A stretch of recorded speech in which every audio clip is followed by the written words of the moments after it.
Smoking is bad for you, folks. And welcome back to Scoundrels, Inc. This week we're talking about Mandalorian. We're on Chapter 4. Chapter 4. Woo. No, chapter. It's like chapter. Or chapter. It's okay. Episode 4. Okay. Chapter 20. Chapter 20. Chapter 20. 420? 320. It's 320. Season 320. Yeah. 320.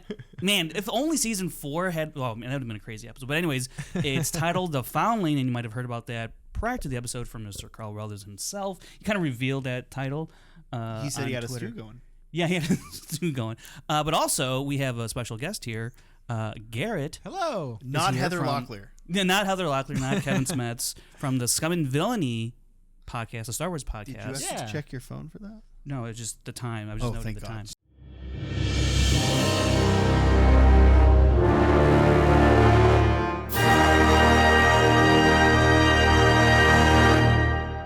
2 hours, 2 T's. Yeah.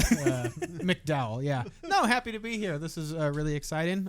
Big fan of you guys and the stuff that you do, so I'm glad to be a part of this. Hold on, you're not a fan of us. You're our friend. There's such a friend. I appreciate that. I think, Garrett, we invited you on this podcast like literally the first week we did it.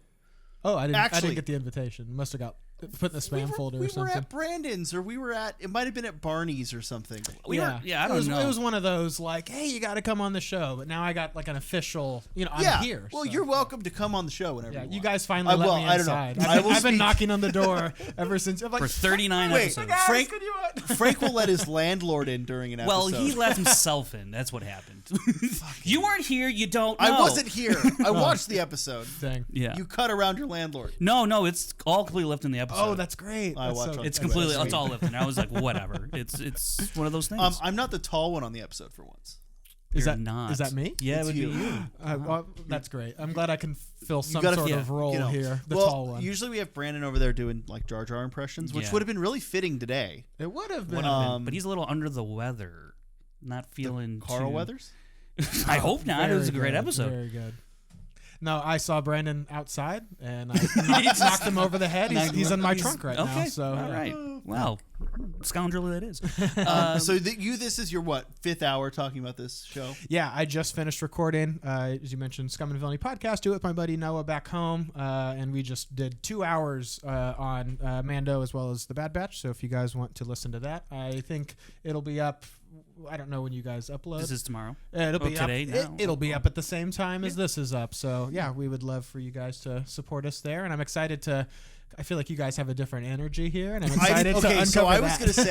gonna say, I feel like we have the same energy. Yeah. What I was gonna tell our fans was I feel like we have the same energy, except for you and Noah are a lot less scummy than us. Okay.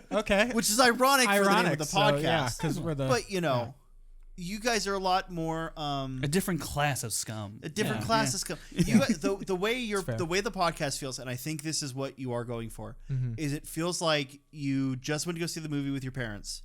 And then, hold on. I mean this in a good way, not a bad way. Like, you just went to go see the movie with your parents, and you're getting home, and you're calling your best friend to gush about the movie. That's fair. Yeah. Like, okay. Yeah. No, you guys do it over the phone too? We do it in Zoom. So he is in Illinois, so it's kind of over the phone. So it's kind of similar energy. But I like that. Yeah. Noah's just record yourselves on the phone, just like, oh my God, Noah, did you see that one part? Did you see that episode of the Bad? He's like, yeah, that's why we're talking about this on the show. That's really that bad of a concept for a video podcast. I don't think it's that bad of a concept. Well, also, I like the idea that the podcast is set in the 90s, so every once in a while, your mom picks up the phone. Mom, get off the phone! Okay, honey. No, but yeah, Noah's we met in college. He was my roommate, and we discovered that we both had this lifelong Star Wars love, and went to Star Wars Celebration, each of our first time there, and then I was just kind of like, I wish I had an outlet to talk about Star Wars for like several hours each week. Wait, this year at Celebration, you guys started? No, Chicago. Oh, okay. I'm like the shirt, but that was our first time. I'm like, together, wait, hold on. But yeah, and we both just, our general kind of rule of thumb is we both love Star Wars and we want to keep it that way. Not that everything is great, but we don't go into each episode wanting to hate everything and tear it down, but be honest and be fair. But even in the stuff that maybe doesn't quite work for us, maybe like the episode we're talking about today, try to find the things that do work for us and the things that do ring true. amongst all the things that we dislike. So because I feel like we just went through all 9 saga films, and I feel like we ended up a lot more positive on some of them than I think we actually are. Sure. Because I think we come at it from kind of a similar place where we want to be positive. Sure. Yeah. We're going to point out what we don't like. But also, like, when we're all doing those episodes, we were in our own vacuum, if you will, of like, I don't feel like any of us was really influenced by other outside takes, because first of all, it's, we're talking about movies that have been out 40 years, 10 years almost now. And not Rise. Well, yeah, well, not right, but you know what I'm saying. Right? And I feel like we were higher on Rise. We were wanted to be. 3/4 of us were. Brandon had a grand old time. Brandon, okay. See, If you have not seen our Rise of Skywalker episode with Brandon, and just go for that episode. Go to that episode for Brandon. Oh my gosh! Because I expected to be the one to shit on it. He's got some wild takes, so I would be very curious to see what his. Oh, are. no, it is. It's a whole different man. It is a very completely different. Like, interested. But it, like in a great way, in a fun way. Yeah, I feel like also you guys come like generationally from a different time. Like I'm a prequel kid. Like the Phantom Menace was the first Star Wars movie I ever saw. Oof. The first one. I'm also of that age to where I was too young. Like I don't have that form. Right. No, I don't have that first memory of Star Wars, which some people do, and I'm a little jealous of. I don't have that memory of like my uncle was like, "Hey, you got to watch this movie," and then I just Star Wars has always been there. I don't either. Yeah. I have the same. I don't think we've ever talked about it. Oh, maybe our first episode we did. Yeah. And it was like one of those things. Like, I don't remember a time without Star Wars. I don't exactly because my dad's a big Star Wars. It's how it should be. So like which is a great world to live in, where Star Wars has always existed. Yeah. I mean, I was practically has been. So. Yeah. I was 8 when Phantom came out. So like, It was like the perfect age, too. I have no hate for the prequels. And a character like Jar Jar probably would have worked really well for you. You know what? Shockingly, no. Okay, well then never mind. But the rest of it was Sean, fine. I'm trying to segue. I'm trying to offer some direction into your show. But I want to be honest. I don't want to make the fans think I love Jar Jar because Well, you could still turn that into what we're here to talk about today, which is the Mandalorian. That's a great point. We're here Chapter to talk 20. about the Mandalorian today. Chapter 20. Wait, you did the thing. The Foundling. Yes. And it'd be interesting to see how many. First of all, do we think this title ended up having a couple different meanings? Because I think we all went into it like Grogu, but some of us might have walked away with, well, it's also kind of a little bit about, what's his name, Ragnar or Bo. Yeah. So that's always fun to talk I got about. some complaints about Ragnar's name. You don't like it? No, I like it. It's fine. It's a great Viking name, or a great like a forest hunter like Leonin. You don't like it for a Mandalorian. I don't like it for a Vizsla. For a Vizsla. Yeah, like Ragnar Vizsla. Because you have Oh, I see. Tor, and then Ragnar. Paz, and Ragnar. Should have just called him Rag. Rag Vizsla. Rag Vizsla. I'm sure Ragnar is that like weird kid that you had in school that like had this backpack up here and like ran to class. He's raised in a cult. His parents is probably a little strict. Honestly, who's Miss Vizsla or Mrs. Vizsla? Like who's the mom? Excellent question. It might be the armor. I also got that. My mind just went very sideways now. Like, are we shipping? No. I'm just like, I don't think the armor needs to be repopulating the entire cult. There is 2 Death Watch Mandalorians in the last season of Clone Wars. One of them is voiced by Emily Swallow, I believe. I don't know the character's name, but so I don't know the character's name either, but it's possibilities. Like with the Mandalorians? Yeah. The kid's what, like 11 or so? Yeah. So interesting. Tracks. Yeah. Anyway, I had seen a theory out there about who their armor is. Not really I'm sorry, chat. What? I just made a weird noise. Oh, okay. I thought you were done with the episode because you just pushed the microphone away. I was like, all right, never mind. Not going to talk about it. Who's the armor? I took a drink and it went down weird. You okay? Yeah, I'm fine. I just didn't want to make that noise into the mic. Heimlich maneuver or anything? Or okay? Speaking of Heimlich, we're going to talk about Mandalorian. You mean Hemlock, but anyways. Yeah. That's Bad Batch. As far as like double meanings of the title, yeah, I think it could definitely Yeah. apply to like different characters. I think Grogu obviously being the obvious foundling, but Din Djarin also being a foundling. And Sure. I think the episode in general has this idea of like, what does it mean to be a foundling, and what does that mean for someone to usher in a foundling and to bring in that new generation, and what does it mean to continue your culture through them? I think Grogu's obviously like that. I think Bo-Katan in a weird way, although she's not, probably doesn't fit the conventional definition of a foundling. She is also like Grogu, new to this cult, for lack of better words. And I think a lot of this is about kind of carrying on traditions and customs onto this, new batch of people. Yeah, I think it showed like the day in the life of a foundling in this cult, especially when it opens up and everyone's doing like target practice or the training drills. Yeah, like it just looked like a big LARP, Yeah, kind of. I love the guys just shooting into the water, not at really any targets or anything. Just this thing works pretty well. Works great. I would be fine with it if like a dead fish floats up or something. Yeah, they're just like. Yeah, I don't know. I have so many weird issues. Okay, I'm a big old Mandalorian. We talked about this at Celebration this year. I'm a big old Mandalorian fanboy. Yeah, right. Like, not the show, but like overall the culture, the characters. Yeah, of course. Yeah, I fucking hate these guys, man. Is it because you mean just the cult? You mean just this? They're particular... weird. The cult. They're weird. Well, here's the problem. In an episode like this, I want to like them. Mm-hmm. But they're weird and culty, and they don't feel like they're actually effectively training any. They're like, we have to go after them on jetpacks.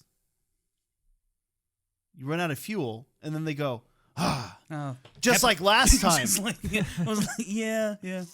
Fucking piece of shit. Should have said that in the first place. I love that they also kind of bury the lead. They're like, just like last time. It's like, wait, what? This has happened before? This is a recurring. Not only have we seen like creatures come up from the water like they're living in the fucking Everglades, but the fact that this has happened again, where this thing has swooped in and taken a child. I want to make a rebuttal for all these people who are like, why are they there? Why don't you just leave? Well, I actually think it's like the best spot to be. Yeah, because no one's gonna want to go there, and then no one's ever gonna find you. I would. Okay, a lot of them are still alive. I agree with it being a good spot to train a group of Mandalorians because we know Mandalorians are kind of about fighting. Live big monsters. every day like it's your last. YOLO. Lots of water to shoot at. Well, so that's kind of my issue, right? Is like, it makes sense for the Mandalorians to be on this harsh planet with predators and having to train against these predators to better themselves. Yeah. So far, we've only seen them. Well, it's we've seen Din get his ass beat by the Mudhorn without Grogu's intervention, which I like. I agree, but then we're following it up and doubling down this season. With the dragon turtle. In episode 1 that they only beat because Din shows up in a spaceship. Yeah. And then this raptor thing that they only beat because Bo shows up in a spaceship. Sure, which is fair. So like, they're not effectively they need help from the outside. I agree. Which is kind of like, I think, saying that like just because you're so insular like doesn't mean you have it all figured out. Doesn't mean like this is how it's going to go. I think it is kind of speaking to the point of, you are going to have to like reach out for help. You just can't stay so secluded into yourself because sometimes you just don't have the knowledge or the power or the wherewithal, and you have to ask for help or need help from the outside. Yeah, which I think is for the betterment. It's more inclusive, right? So I think maybe the show is trying to say something like that. One thing I did want to ask is, does this show ask us to like the Children of the Watch, dislike Children of the Watch? How does the show want us to feel? Because honestly, when you brought it up, I'm like, how does the show want me to feel about this group? I don't think that Carl Weathers knows the answer to that, but I think every other episode of the show, they don't want you to like them. I think it's certainly complicated, especially like in regards to the armor. Somebody who is really the head of all of this tradition and these dogmatic policies and everything that we don't know if she was the one that was like, okay, rule number 1, set forth the commandments. She came down with tablets. Exactly, yeah, these Beskar tablets. But she's got a really nasty scar, and that's why she doesn't want anyone taking out the helmet. Exactly. She's got bad acne. But I love that in this episode, she is shown to be a figure of wisdom, and that she kind of is the one who delivers this, what I believe to be kind of the thematic core of the episode, when she's talking to Grogu and talking about how these, past trials kind of forge you into who you are now. Yeah. I don't think that Dave and John are wanting to paint these characters as these irredeemable, stickler losers, just the same way that the Jedi aren't supposed to be painted as that. I think that they are shown to be kind of stuck in their ways, a little stubborn, probably a little culty, but I think that they're more so illustrated to be a group that Bo-Katan maybe could corral together to be a leader. I think that moment with her and her ship, although it's not my favorite moment, we can talk about the monster thing, and it's also not my favorite, but I like that she has the patience and the understanding to know, okay, well, we're not going to get far in our jetpacks. Let me go hop in my ship, and then I can chase them, where everyone else is just, fly off after it, which I think paints her to be a leader and understand, kind of how she could rally the troops in a way. Well, and because I've been of the opinion this whole series since season 1 that I feel like Din is going to. This was before Bo was introduced to the show, and back during season 1, I'm like, it'd be great if they introduced Bo-Katan, right? Like, if she's still around, and we didn't really know, that would make sense as a good foil to Din. Right? Someone who is not part of this dogmatic, don't take off your helmet. And can show him the real way, right? Quote unquote. Yeah. Which is what happened in season 2. Yeah. She shows up. She's like, hey, what are you doing? You're part of a fucking cult, dude. Yeah. Right? Then all of a sudden, Bo-Katan is part of this cult. And I don't think that she is there because she necessarily wants to be there. I think she's there to learn a lesson. And I think that the end result will be her and Din will form a new way. And I agree. I don't mean to use the term way in the way they do, but I guess maybe I do. It's hard. Yeah, I understand. Yeah. They're going to form their own path that is lies somewhere between, they can call themselves the Bendulorians or something, right? I don't know. But it's just a matter of it's so antithetical to everything we've seen. The thing that made people like Pre Vizsla a threat to the Jedi and the galaxy and the Neo-Mandalorians, whatever you want to call the sort of pacifist Mandalorians, is that he was taking lessons from the criminal empire. He was taking lessons from the actual duchy of Mandalorian with what Satine was doing, because with this group, they're so blind to basic ideas of the galaxy. I mean, Din, who's supposed to have been this member, I've said this all season. Din is dumb. He is a dumb. Dumb as hell. He's a dumb himbo, and we love him for it. I don't know. This episode frustrated me for those reasons. I think that if Bo-Katan showed up in the show and was just an adversarial figure, I think that shows a lack of growth for her as a character. Agreed. That would show her regressing in a way, because as someone who is part of the Night Owls, who helped overthrow the whole thing, leading us to this problem that we're having now, it wouldn't make sense for me for her to go, I don't agree with you, so you're my enemy. It's like, you just did that. Like, you just burnt the whole thing down because of that very reason. So I think it shows a lot of growth for her character to be like, I might not agree with you, but we're all Mandalorians, which is kind of more of the important part, rather than you take your helmet off and I don't. And you kind of bring up a really good point. Thanks. That I don't think. I'm here. but one specific point that I want to nail down on, that this is all Bo's fault. Kind of. Bo has said multiple times this season and a little bit at the end of the last season that it is groups like the Children of the Watch's fault. Because after she shattered the status quo, that's what rose out of it. Yeah. It's kind of interesting that she's pointing the blame and then all of a sudden she goes into the baptismal font and she comes out changed. Right. I like that. I appreciate that. Yeah, I think you're right to like point the symbolism of that, and I think this episode, the armor is talking about again like kind of the trials that we go through and how that reforges you into something new. And I think those mistakes that she made are her trials. That's why she's just chilling in her castle, not really doing anything. I think that has a lack of accountability and is just kind of given up by anything. Doesn't see her power as a leader, which I think in this episode she starts to maybe see how she can still have that power. Well, she got to sit at the fire, so we know. She did. Yeah, she did. What's interesting about Bo these past couple episodes now is that she has been the reluctant hero, whereas majority of the time it's been Din. Right? He's all right. Yeah, I have the Darksaber. I'm reluctant to want, like, it almost seems like he was the show, or I guess us as fans were like, oh, he's going to end up leading Mandalore. He's got the Darksaber that wields power, and he's the guy who doesn't want to do it. And normally in stories and myths and things like that, those are the people that end up leading. We see it all the time. Yeah. Right? And I think Bo-Katan... rejection of the call. Yeah. And Bo-Katan, I think, is on a similar path. I don't know if it's going to ultimately lead her to reuniting Mandalore. I certainly think she's going to play a part in it, but it's this reluctance on her part that kind of the way of Mandalore keeps being thrown in her face again, in a good way of like, remember like what we stand for, remember what we fight for. And it's, she's going off and saving this kid without anyone pointing the finger at her. She just goes off and does it. Yeah. She went off and helped Din. She just, not because, and she was already fed up with him. She was ready to like kick him to the curb, and then she's like, "Okay, well, what happened to him?"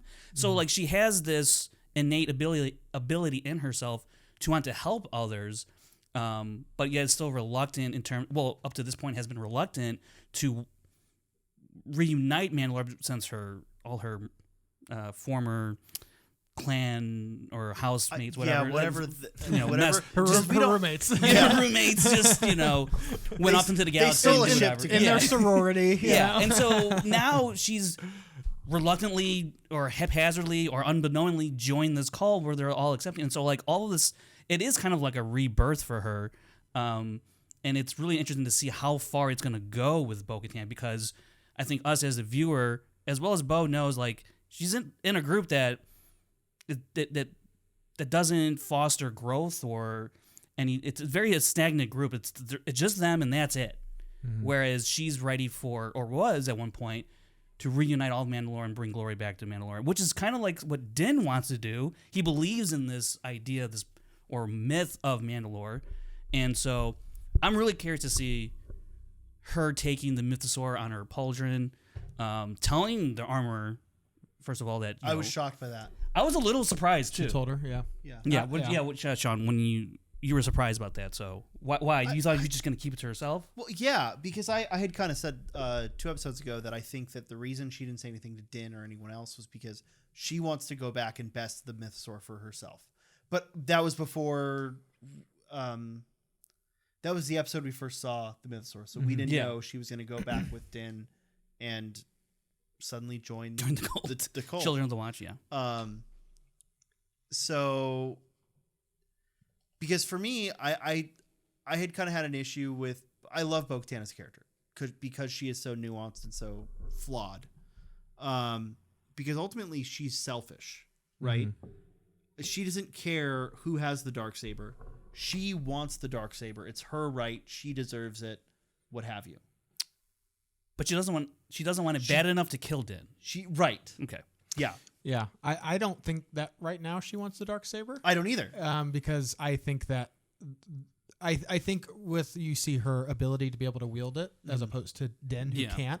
And I think that shows that she has like the strength and like the not just she's really good with a weapon, but as we've seen, there's more to it. It's about your connection with it, and I think that that's illustrating that she has the capacity to lead Mandalore. I just don't think that she understands, at least at this point, the power that these myths and these symbols have. I think that's why in seeing the mythosaur, I think it reawakens something in her and understanding that like all those fairy tales and stories that you were told as a kid might actually be more true than you think. Right now, and you've criticized her before about like joining this cult. I don't think that she's like, this sounds sick. No, like, I don't. I think it's like she doesn't have a home. All of her friends left, and so she's like I think right now it's okay. I think it's more of like a practicality, and I think that she's again going to get to a point to where she understands all of the power that these symbols do have. I think that that's why the Mandalorian, the mythosaur symbol at the end is important, rather than the night owl, which was a very selfish symbol, right? Yeah, and was a symbol of trying to overthrow the powers that be, rather than the Mandalorian symbol. Some people say it would be generic, but that's kind of the point, that it is a symbol of the Mandalorians, not my specific sect and my rules and my customs. It's no, we're all unified under the symbol. And she's basically blending the old with the old ways with that's what her newer, I guess, an all-encompassing way. So the Fett armor, yeah, I believe has the mythosaur on the right shoulder, same spot, and his clan symbol's on his chest. Oh, okay. The F with the circle. Yeah. Okay, yes, right. That's right. That's right. Which we do see in episode 1 of this season. There's another Fett. Is there? There's another Fett on. Neat. Cool. Whatever planet that is. I don't know. I don't think they've named it. Yeah, I think that I'm going to take a weird angle for this because I don't know what her character intentions are for joining the Culvert. Yeah. I think you're right. It's a necessity thing. Yeah. I think she's keeping her cards close to her chest. Right. I think she's waiting to see. But I think it's also like for me, the way I'm viewing it, I'll wait for that to all wash out and decide later what my opinion is on whether she was making an in-character choice or an out-of-character choice. I think it's necessary for her story at this point to join the Culvert and get that frame of reference. For sure. Because I was still, this whole episode, kind of watching her, the way she interacts, the way she carries herself, the way she communicates with Grogu, I find really interesting. Yeah. She like co-parents with Din. Well, she co-parents, but she also treats Grogu with more respect than I think Din does. Oh, really? Interesting. Because I think Din treats Grogu a little bit like a child, whereas Bo kind of isn't afraid to just speak levelly. I think part of that's true. I would take like a malicious type of connotation out of that from Din. I don't think no, I didn't mean negative. I didn't mean that in a negative. Yeah. I didn't mean that Din saying it disrespectful. Yeah. I'm saying that she's speaking to Grogu in a way of like, I know you understand. Yeah. I'm not worried about babying you. I want to speak to you on a level field. Whereas I do feel like everyone else sort of, and I think, I think the Armorer kind of did the same thing to Grogu. Totally. Like both of them were kind of like, I'm just gonna speak to you in a tone that I know you understand because you're a fucking 50-year-old Jedi apprentice. Yeah. You get it. Yeah, I don't. But what I'm saying is, I think that her approach to everything, and especially her approach because yes, it happens all the time. Don't worry. Yeah. Yes, her approach when she saw the mythosaur changed, but as soon as she because remember she was reading that plaque, and sort of mocking it, like it was like a tourist trap, and as soon as she turns around and sees Din, like her whole demeanor changes. For sure. Because I think that was her moment of recognizing, oh, this is more than just what these you've words been hold told. power. This is your belief. This thing that she described as theater when she was a kid, the same creed, this person risked their life, nearly died a couple of times in order to do the same thing. And like, I'm raised Catholic, right? I'm sorry. No, trust me. I've done all the, Catholic sacraments stuff. And all that, Yeah. And I could definitely see the difference between someone like me. Like, I appreciate that stuff. I appreciate symbolism to begin with. Yeah. Although I'm not overtly religious now, I definitely took a lot of that when I was younger with reverence, and now older, it's entirely different. Sure. And I remember having people have told me later in life, like, yeah, I remember like it kind of changed the way I looked at it because you took that stuff, kind of seriously. I went, yeah, I guess I did. Like, doesn't mean anything to me now, really. Sure. This isn't a religion podcast. I'm not gonna worry about it. Well, I think it's an easy comparison to make because Din Djarin has described this as his religion before, and I think that there's a very easy line to cross between like, oh, you have these different groups of people who have these differing beliefs who are kind of under the same umbrella, but just bicker and infight because of these small, minute practices or details rather than kind of the larger picture. People who, I'm a Christian, but you can't do that thing. And if you do, you're a bad Christian. And these, I was raised Christian as well. I even went to like a Christian university. Shout out free tuition. I think there is a lot of that kind of pedantic, nitpicky sort of things, rather than understanding kind of the bigger ideas that these religions are kind of about. And I think that that's exactly what's happening with the Mandalorians. They're so preoccupied with, I have to wear my mask, I have to say these things, and you can't see me eat. And if you do, you have to you have to do all of these how things. do you eat? When she said, how do we eat? And he goes, we don't. I was like, damn. I was just like, and you just stopped there. No, we don't eat. Just throw a bendy straw.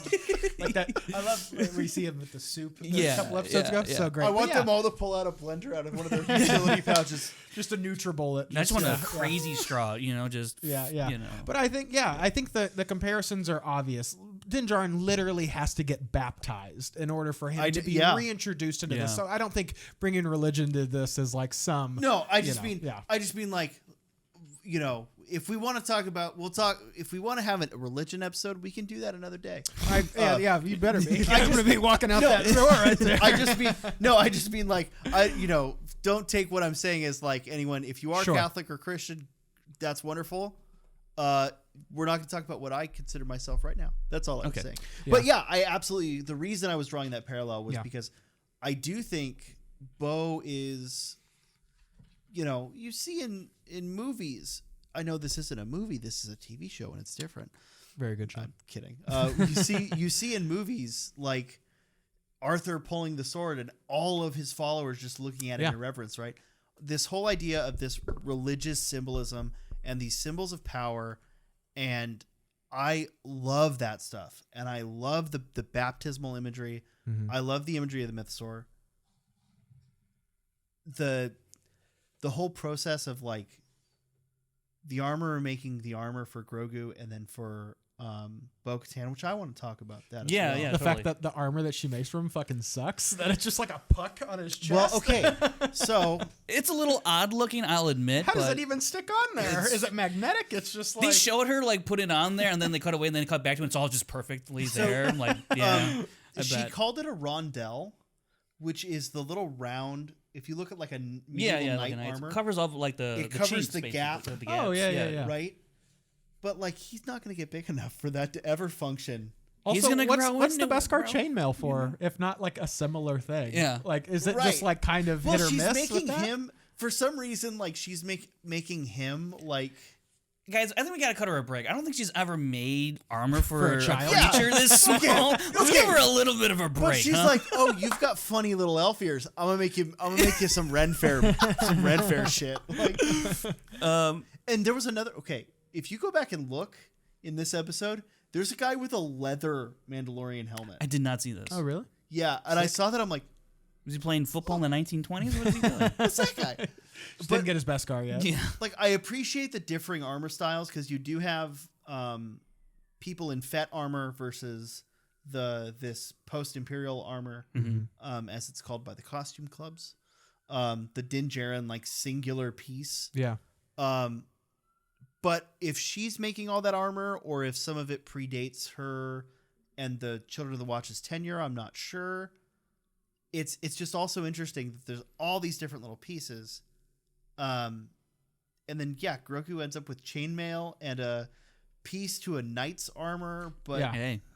Beyond all that, I do like the idea, and it was introduced, I believe, in season 2, where Din has the Beskar staff. Yeah. And they're like, we will melt this down, and consistently, it's always for Foundlings, which I really like. It's not just for the fact that it was a weapon goes against what Beskar is for. Right. That was part of that, but also anything left over, because Din would always do that. Like, I have this left over for a Foundling. That's how we got the chainmail. Right? Yeah, which I really like. I think it reinforces this idea of kind of ushering in a new generation, and that is who is important because they're going to carry this on. Cults have good ideas sometimes. Look, it's just about the way they go. Kind of circling it back to what you were talking about. I don't think that they're explicitly shown to be good or bad. I think that even Bo-Katan is seen a bit of a gray area, which I think is the point. If she is going to reunite it, they're included in that. Yes, exactly. Well, and I find it, the symbolism of the armor was really big today, I think, because we had these two scenes that I don't know, almost felt not thrown in isn't the right word, but like there's so much else going on in this episode that like they seem like such minor things in the big picture, but like it reminds me of Sabine has an argument with Fen Rao in Rebels. Okay. When they first meet. Yeah. That she stole the Mandalorian armor, and she says, "I forged it with my family." Right? I can't recall. I think that's what she says. This whole idea of them giving the, I just feel like there's such an, I don't even know where I'm going with this, but it's the first thing. Like trying to look at those scenes, it's the first thing I remember is that Bo-Katan, or the Sabine scene, and then the Boba scene from last season. Yeah, that this is my father's armor. Chain codes and everything. Right? Yeah. Like, so it's so interesting seeing 3 different perspectives. I want to know where Bo got her armor now, right? Was it forged with her family, or was it what was the process, right? Yeah. Yeah, there's a lot to still explore with Bo-Katan. But if I kind of want to move on to Grogu. Sure. I want to know I want to know why Bo-Katan didn't get a flashback. Yeah, we were joking about this when we were kind of watching it before we were recording. Because Grogu gets a flashback when the armor is pounding away. Din got a flashback when she was pounding away. Because they did the same. It's the same shot every time. Yeah. The armor is hammering, and they do a zoom in on the face. I just think it'd be funny anytime the armor is like making anything for someone who's watching her. They just flash back to something. The Book of Boba Fett back to Tank. It's like, all right, it's flashback time. It's exactly like that. Yeah, I mean, with Bo-Katan, I think what we already saw in the previous episodes of her and her father and all of that would be really fascinating to dive into that more. Or just go to a scene of, because she was there when Satine got her head cut off, right? Yeah. If she flashed back to that, I would lose my in live action. I like that. My headcanon is that the I get it, because she got her head cut off. Oh God, no! I think that the Night Owl armor is kind of like a repainting of her armor that she's probably had from her parents. Yeah, I think so. Because I also think that that's significant, kind of painting over this thing that is like so foundational. Yeah, because this pauldron is now plain, right? Yeah, that she's got with Miss Story, while the other ones that old paint. So I wonder, like, like in a symbolic type of way, does it get less blue and more? I don't know, whatever. Well, which way it's gonna go. If you look at Boba's armor's been painted like 4 different colors. Yeah, because there's the Death Watch blue, there is some yellow, there's a yellow coat in there somewhere, there's a red coat in there somewhere, and then there's the Boba green, and then there's like the Book of Boba Fett, and then the Book of Boba Fett repaint as well, which full is like my repaint. favorite look of Boba Fett, I must say. Book of Boba Fett with the skirt like the and everything. Okay, so I love the comma. I prefer the comma. I love Dad Bod Boba. Maybe it's because I'm could relate. Just me. But I wish it was a little more torn up. It is Kinda, in Book of Boba Fett. Yeah, in Mando it's a little too there, clean, right? but in Book of Boba Fett, I mean, But Mando's just looks awesome. Mando's it just is looks nice. cool. Mando's is nice, yeah. Yeah, I'm shocked. I like the season 1 with Mando. the brown and No, everything. I like both iterations, definitely. All right, so Grogu. Yes. He shoots a kid in this episode. Yeah, he shoots he's sparring in this training exercise Playing challenge paintball. that Din's like, he challenges you. He doesn't talk. I'm his word. Go ahead, do it. Just like, whoa, dude. And Grogu's like, what are you getting me into, man? It's your dad throwing you in the pool. Yeah, totally. It's the trauma, Like yelling at you while you're playing T-ball. Trauma training. It's trauma training. He's trauma training Grogu. I did think, I was like, how is this gonna go? And then they strap on to, Bo goes down and straps on like the dart gauntlet thing, and I'm like, this is insanely cute, but also just like, how is this gonna happen. Then it's like, just close your and fist. poor Ragnar. Poor Ragnar takes it easy on him too. I know. He gets like one shot, lets him talk to the coach and everything, lets him have like the the ringside, and he just gives him like a real moment to pause. And then the moment that Grogu has a shot off on him, he's just like bah bah bah. He's just well, he does. He goes full Born Identity, snaps into like they said the trigger word. Yeah. Yeah, I mean, jumps over Ragnar, then back over, and then pops him 3 times, and he's like, winner. It's like, some of that Luke training. Yeah, right. I really liked the moment. I think it is cute. I also think it really shows the side of Grogu. I don't think that he's thrown into this situation and is like, I don't know what to do. I don't think that he's scared of his opponent in this moment. I think he's more trepidatious about showing his abilities. Right. He's not been super eager to do it up to this point. And I think that from some co-parenting, like we've mentioned, from Bo-Katan as well as Din Djarin, they kind of give him the courage to really, show his stuff. I love that Grogu has a lot of similarities, I feel, to Cal Kestis' journey as far as like, you're not learning how to do this thing. You are relearning or allowing yourself to kind of open up to the Force. I feel like it's a super, like Star Wars. I think it's accurate to what Star Wars is. Yeah. I don't think that Star Wars is like, oh, now this is how you do a Force push. I think it is kind of opening up this door to the Force, and I think you've unlocked a skill point. Exactly. Yeah, right. It's not a video game, and for something like Jedi Fallen Order, and I with Grogu as well. Even Luke says something explicitly, he's like, I'm not teaching him anything. I'm just allowing himself to kind of open his mind, and I think that he's relearning exactly. And I think that in this moment, he is kind of letting it go a little bit and really showing his stuff, which I thought was a great moment. Well, and that's very much kind of what Rey's journey is too, right? Because Rey doesn't ever get anyone. No one trains Rey shit. Not really, right? No. We don't know what happens between 8 and 9. Sure. But like, she just kind of reads a lot of books at least. Well, but before that, she instinctually does a Jedi mind trick. Right? Yeah. So I guess it's kind of that. And Anakin pod raced, so Yeah, totally. It's I like the scene. I just, my problem with the scene is what we were talking about earlier with the like all the background stuff of them shooting the water and like it looking like a LARP. Yeah. You know, and it feels like a LARP, and like that's kind of fine. Because honestly, how else is it supposed to look? Sure, like, I agree. First, because like I understand, like it does look a little easy. Oh, okay, swap the water with some training remotes. Maybe, right? Something a target to shoot at. Yeah, I mean, I think as far as looking like a LARP, or in your like, in other words, not to put words in your mouth, but like looking kind of fan filmy, looking a little fabricated.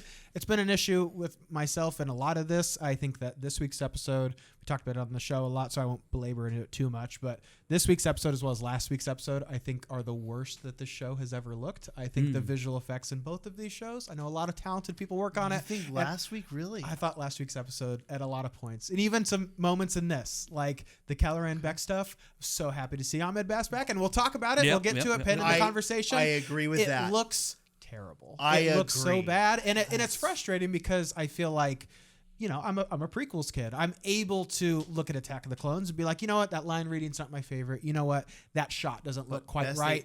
But the story and what's happening there, I'm able to dig into it and move past that stuff to where with here, I don't feel like there's as much stuff for me to dive into, and so it kind of just piles on with some of the visual effects stuff. I wholeheartedly agree with a lot of the Kelleran Beck stuff looking like a fan film. It was a problem with Obi-Wan Kenobi too, and that's another example of I love the story and I'm able to dive into the characters and enjoy all of that and all of the wonder and the amazingness that is that show. Would I like it to be a bit grander in scale and not look like a Disney Plus, like they shot it over in Manhattan Beach? Yeah, there's plenty of shots in here. I'm like, oh, that's the volume, just it's not my fave, Yeah, I mean, I get where both of your stances are coming from. Well, let's hold on. Let's go back to Grogu and then get to the let's do that. So what I will say about Grogu though, and kind of speaking both of your points, so cute, and he is, and that's not what you're saying. Sorry. Well, I mean, I agree, but also like in terms of showcasing his abilities, and I think his kind of his time spent with the armor, I think is going to do a lot for his own self confidence in terms, and I guess. Is reassured that he is in a safer space. I think he feels more part of the covert now as opposed to when we first see him on the beach playing with the snails, and then Din gets him in there, and then he wins that challenge, and then the armor makes him that chess piece, right? And it's talking to him like all in due time. It'll be you going off on those missions with Bo and Din. So I think Grogu is really starting to feel ingratiated with this group more and more, and I think it'll be interesting to see how much of more of a personality comes out in Grogu, aside from just being with Din, but now in front of other people and Bo. And so I'm really looking forward to this, for like a better word, maturation of Grogu throughout the show and this rest of the season, which is we're halfway through now. We sure are. And then who knows, a couple more seasons, whatever they have planned. I love that the show already in this season has shown Din Djarin specifically like making an effort to educate Grogu beyond just weapons and how to fight and things like that. Something that we've already seen Grogu kind of learning is like he knows violence and that's it. He like chokes Cara Dune, on accident. But I love that in this he's like showing him how to read like a map and how to like navigate his way throughout the galaxy. I think Grogu has a lot of agency in this season. He's able to rescue Din Djarin ostensibly, and he's able to, again, kind of unlearn some of these like fears and cautions that he has. Like Bo-Katan, like Bo-Katan is also having, kind of removing these fears and allowing yourself to kind of be the person that you have the potential of being. Ironically, this show has had a lot of characters having to break through their trauma. Oh yeah, in an interesting way. Din Djarin too. Yeah. Well, yeah, because Din had the whole trauma with droids in season 1. Yeah. And even it came back this season in episode 1, right? Yeah. IG-11. Episode 2 too. 2 as well, not the droid stuff specific. Well, kind of, with R5 and everything. Oh yeah. It's very interesting, and I kind of don't know if the show knows how mature Grogu's supposed to be at this point, and I'm wondering how much of that is fan. Yeah, he's kind of talked a little bit, yeah, and that's my thing, right? Is because they kind of oscillate between him being starting to grow more intelligent and showing these moments of like acuity and celerity of that's above and beyond what he should as a infant. And then they'll jump him back to being Baby Yoda because the fans want that as a cute. Yeah, I don't know if I subscribe to that. I think they're playing Grogu exactly the way they want to play. Maybe, Grogu. but I'm wondering if they've had that take a little bit more time because of fan reaction. It's almost like if he would have spent a little bit more time with Luke, we could have explored some of those things. I do feel that, and I've moved past it. So like we've had a year to think about this stuff. I am of the mind that I would have liked a little bit more time with Luke. I would have liked the time of Din and Grogu separated to be longer than count them episode. Well, but we don't necessarily know, and I'm okay with it only being a single episode. So long as they were a little bit more explicit about how much time he actually spent. Favreau's talked about that recently, and it's foggy at best. But I think my point is, it's the Empire Strikes Back issue. Exactly, yeah. Which I don't care. It doesn't bother me. I think as long as the emotional canon of these characters is solidified, and I think they make the point that they need to make with Grogu. It's just real quick, and they I think that it could have been stretched out a little bit, but and it's something that we had talked about on the show, Scum and Villainy, not to keep plugging the show. No, please do. That's why you're here. Thank you. Appreciate it. This idea of, it's a frustration that I have with the show is that I think a lot of times they can kind of, the adage of like, it's not the destination, but the journey. This show is like flipped. It's like, it's not the journey, it's the destination. I think you're right about It's that. like Din Djarin is like, he needs to go atone for his sins. Episode 2, he does it. Grogu needs to like learn how to unlock some of these abilities. He does it in an episode. It does it so quickly that I'm almost left wondering, okay, if you're not interested in that, what are you interested in? And it's not shown me yet. Then the season's over by the time. Exactly. Yeah. And you're like, okay, well, what are we doing? I think they're damned if they do, damned if they don't. I agree. Right? So I agree as well. Like they're never going to win on that issue. So I don't think John or Dave really care in a sense of like, if they think the audience, I mean, they care, right? They care, but they have an idea, a vision, how to tell their story, and they're not going to compromise on it, I believe. for the most part, at least. I mean, Yeah. they're not going to be so rigid of like, no, we can't do that, we can't do that. I don't think Yeah. they're like that, but I think they have a really good grasp of where they want Din to go, Grogu to go, and how they want it to progress. And if you listen to Dave or John Favreau, I think a couple weeks ago he said, I don't know, like we don't have an ending for this thing. Well, and that's why I disagree with I think they have a grasp on where they want to go, because I don't think they do. And let me clarify. I'm not saying that as a bad thing, right? Yeah. I'm not saying that in the same way that like with the sequel trilogies, I wish they had a plan. I don't give a fuck if they have a plan with this show, because even though what I'm trying to say is I think they have a grasp on who these characters Yes. are, and so therefore they don't we don't. It's not like season 6 is the last season, right? They know, or I think they know based on the characters that it is going to write itself in a sense of where these characters are going to go, and I'm not gonna, or they're not gonna be held to an end point where, okay, well, if we're here and we somehow got to figure out how we get to there. I think they're going to organically let these characters grow within the show, and then they're going to end up wherever they end up, and then they will see the finish line as they're like, oh, this is what it really is going to end up being. Yeah. But in the meantime, it's still going to be filled with meaningful stories and growth, and that will get you to an end point at some point. I agree with that, and I think that's. I mean, in novel writing, the whole idea is you let the characters go where they are supposed to go. Yeah. Right. You don't need to force your character into the plot. The plot needs to, your character needs to follow their path through the plot. Which is quite different than what Dave is maybe used to up to this point, having made Clone Wars. Sure. You know the end of where the characters are, yeah. so you have the destination, and you need to kind of weave your way to Same that. with Rebels. So same with Rebels as well. Totally. So I don't necessarily care if Dave and John have this so meticulously planned out to where, okay, in this episode he's going to learn this lesson. If they have a goal, freeform jazz it, man, and like just keep the goal in mind. And Please, on this podcast, it's called Jizz.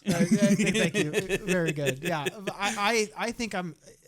It's more important to me to know where these characters are going and to keep in mind, okay, if Bo-Katan tells the armor about the mythosaur, why? Like, why does she do that? And if Dave is able to go, which I don't doubt that he is, but able to go, she tells the armor that because of A, B, and C, and then able to An episode X, Y, Z.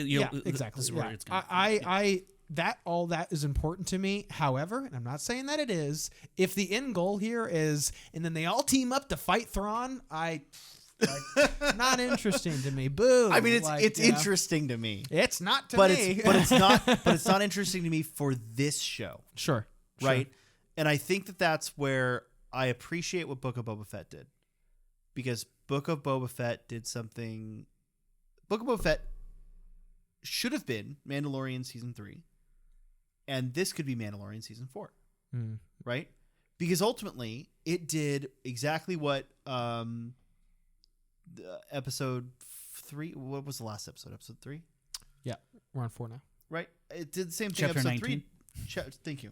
Chapter 18, if you're wondering. It did the same thing that the Omar, whatever, What are you talking about? the Coruscant episode. What's the Last doctor's week's name? episode?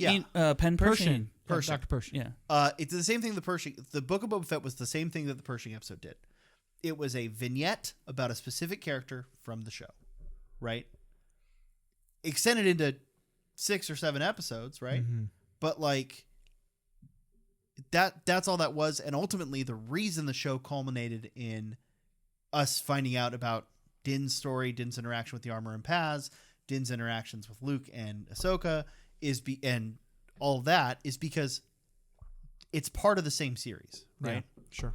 But because they shifted the name and shifted the focus, we can tell something that is not integral to this story. Now, again, I've said plenty of times on this show, I disagree with the way they handled that for a couple of reasons. Sure. That are more long running than current.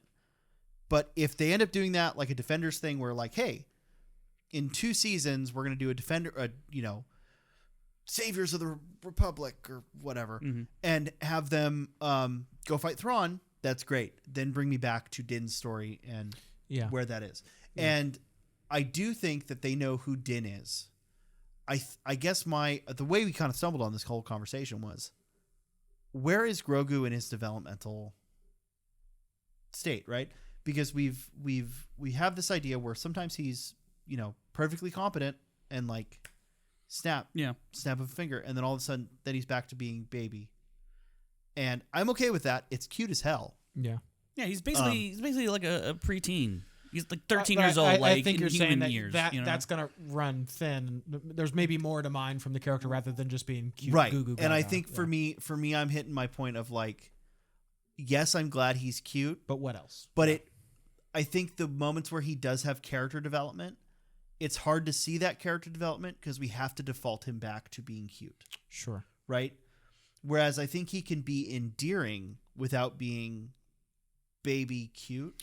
And let me we've been a little bit at least myself, I feel like I've been negative on the show today. Sure. Let me clarify. This is my favorite thing in Star Wars. Mandalorian is? Well, second favorite thing in Star Wars. This is my second favorite thing in Star Wars. This episode. No, Mandalorian as a whole. As a whole, right? Okay. The show, and I'm counting Book of Boba Fett as this show. Okay. Right? It's my favorite thing in Star Wars. The only reason I'm negative is because I fucking love it so much. Yeah. And I I just want to see it. And I think Dave and John are the perfect two people to do this show. Mm-hmm. Thank God they didn't ask Karen Travis to come do it. I mean, I'm interested why you're bringing up the Grogu stuff today, because as someone who this is maybe like my 5th or 6th favorite Star Wars television show, beyond just thing, it's like maybe number 5 for me. I think that Grogu has never been more compelling than in this season, and I think that this episode is an example why. I think that this episode shows a lot of maturity for him. I think that's why I bring it up. Is more multifaceted in this episode than he has been in a while. And I think that he's more, a lot of last season with like the wires and the cookies and the frog eggs and a lot of that stuff. Cute for sure. But I think he manages in this episode to be cute. The puppetry is fantastic. Amazing. Has so much emotion. Yeah. And how does he get it to walk? Oh, it's when he's like scurrying along in the sand. Adorable. Yeah. But I feel like he's able to have a lot of depth in this show and things unsaid and looks that he have. And I'm impressed with Grogu in this season. I am as well. And I think that's why I'm glad you said it that way, because that's why I bring it up, is because I feel like this season he has developed so much that it is jarring to me when he has those moments maybe where he has those regressive moments, sure, right? Sure. Because I don't think it's meant to signal to the audience.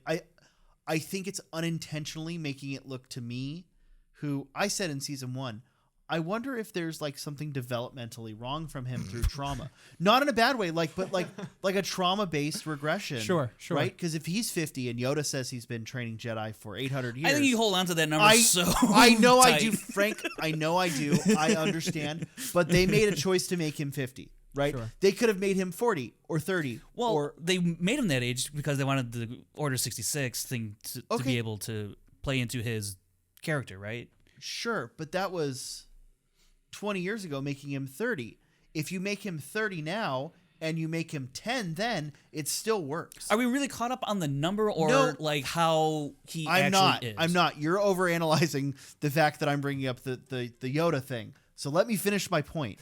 My point is, if Yoda supposedly has had 800 years of pedigree, sure, and he dies when he's around 900, I don't think Yoda's recollection of time is perfect. I think that's more it. I can't imagine living 900 fucking years. I barely know how old I am now. I think Yoda's got a case of like, a fishing that like, the fish was yay big, right? And it's actually I it was agree. like a blue. I think that's how Yoda is a little bit. But even if we start sliding the scale a little bit, and we don't actually, and here's the thing, we don't know that Grogu's exactly 52 now or whatever, 50 whatever, right? Yeah. It's an approximation. Yeah. But I just it just brings me all these questions of like, where is Grogu developmentally? And when he has these moments of like extreme competence, I find it so interesting because it shows this development for me, even more than just him, episode two of the series, interacting with the Mudhorn. Yeah. He force lifts the Mudhorn and then just collapses. And the right? Rancor and everything. And the Rancor and all this stuff.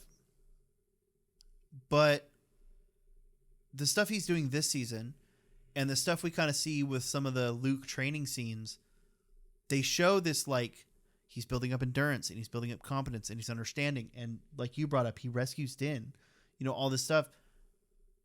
He is beginning to act like a competent Jedi apprentice teenager, but then he'll have these moments where all of a sudden he's a cute baby again, and it just seems off to me. It grinds. It's like a gear kicking on something that it shouldn't. I don't know. I wonder if I understand what you're saying, and I don't know if it's intent. I think my problem is I think it is okay because I think it's about bridging the gap between the baby Yoda and Grogu the Mandalorian, and I think probably the show is trying to show you the in between from when we first met baby Yoda to what Grogu is going to ultimately become or is heading towards. So it's like, okay, season 2 ends and he's a cute little baby going off to Luke, and then you see him next and he's 5 inches taller and now he's talking. You're like, whoa, wait, what? Did they make the model bigger? No, I don't think so. I don't know, because that's another thing too. I want to see him get a little bigger. Yeah, I would like to think by next season he's a little bit bigger, because I would like his growth spurt. Yeah, I would like he hit that 2-inch growth spurt. His little sack is a little too small. Yeah, so he's it's 54 and a half is when they. That sounded worse. But also, I think they're probably pacing themselves because they're like, we have ideas for a long time, and I got a lot of ideas for when Grogu's like this, and I have a lot of ideas for when Grogu's like this Yoda yaddle size. And then and so, but it's like I want to get through all these stories because I think that's really important and this is great for the character. I agree. So I understand what you're saying, but I also think I understand what the show is doing and trying to. I think you're right. Bridge the gap. I think you're right, but I just it rubs, for some reason, the way it's put on screen, it rubs me the wrong way, and I think it's some of that, and I think that's why I question how much of it is the intent of keeping that audience engaged in. Because I think people are going to find Grogu insanely cute for the rest of time. I think it's already locked in. Frank, I agree. I agree with you. Yeah. But I think, let's call a spade. Disney's worried about the bottom line, and Disney wants to sell cute Grogu shit. They can sell it. I mean, they still sell Yoda crap, and that mother is 900 years old, right? So I cute don't. As hell. Like, I understand. Like, I can also be super cynical in terms when it comes to the corporate overlords having their say on the show and what they need for marketing, which, like, people, I've heard the argument, I dismiss, and maybe I'm wrong. I don't know. Maybe y'all are right. Where they're like, they had to have Din and Grogu reunite for this season because they needed to market the show. I'm like, I don't know how you got there, because you can still slap in Grogu in the marketing and not see him to the end of the season. Right. And you're still going to sell the show. Or you cut between. And so it's just like. You cut between the A plot and the B plot with. Just because Grogu's not show up in the show they're not going to sell Grogu merch? I think the thing that discounts that argument for me is, one, you can still have Luke and Grogu be together. It doesn't mean that he's not in the show anymore. Like, you're still able to have Grogu be a part of that. And then also, like. That's a lot of money to put in Luke. That's more of the thing for me. So, but I was also there when the show was marketed in the first place, and who was completely absent from that is Grogu. Like, nobody knew who he was, and the show also still managed to be like this monumental hit. Whole different show than what we were marketed. And also, and I'm okay with that. Star Wars has marketed things is cute for a while, but I don't think that the main reason people went to go see The Force Awakens. Studio is because Ghibli, of they made BB-8, a little short with Grogu. They'll continue to make little things with Grogu on the side. Yeah, I'm not saying that I'm not saying that. I'm not talking to you specifically. I'm just talking like people out there, like, guys, they can sell stuff. Yeah, don't worry. I both agree with you, and we need to move on to the Order 66. Order 66. Yeah. But I do want to point out, I think it's okay to have your opinion, and because I have your opinion that I agree, they're still going to market Grogu as cute, even once he becomes, kicking ass and taking names, grumpy teenage Grogu, right? When he's Groot. So let me ask: is that you think that some of that regression is more of like corporate overlordy kind of situation? I don't even necessarily think corporate overlord. Like, I'm not looking at this as like an Age of Ultron. Let's shoehorn the scene of Thor talking to Heimdall in the weird lagoon thing, right? That's not what I'm thinking. I think it's a conscious decision by Dave and John. Because let's be honest, they're fucking professionals. They know, hey, people want to see Grogu be cute. Let's make Grogu cute. Yeah. I'm wondering how much of it is intentional characterization and how much of it is keeping Grogu cute because they know that the audience likes it. And I don't think there's anything wrong with that necessarily. for me, it's hard to reconcile occasionally, and because I do like the character of Grogu. He's so interesting. The whole trauma aspect, which let's get into the Order 66 thing. Yeah, he's been through a lot because we don't even know where he goes after this scene. Yeah, but I mean, it just raises more questions. There, well, and also my other question is, why are these Jedi laying down their lives for Grogu in a way that we don't see them do to the same degree for other younglings? Like, where are the other younglings? Well, why are they not? Why are they not defending? Well, we know where the other bad news for you. Yeah, no. That's what I was going to get at. I was Hey, like, well, maybe this did you- Grogu's one of the last surviving younglings they found. Did you guys see Swordsman Demon is going to do a boxing match for charity? Who? Oh, the kid? Master Skywalker. Really? Yeah, we'll talk about that later. Oh. Sick. Okay. And I'm gonna bring it to him, man. It's me and him. Anyways, Oh it's my me gosh. and Swordsman Deem. I'm gonna kick that fuck. No, he's our age. Like, Oh, give really? or- Oh, yeah, he's like yeah. your age. Yeah. Damn. Yeah. I loved the Order 66 scenes last season. Up until the point, because we're gonna talk about your fan film stuff now. Sure. Up until the point where he gets in that elevator, it looks great to me.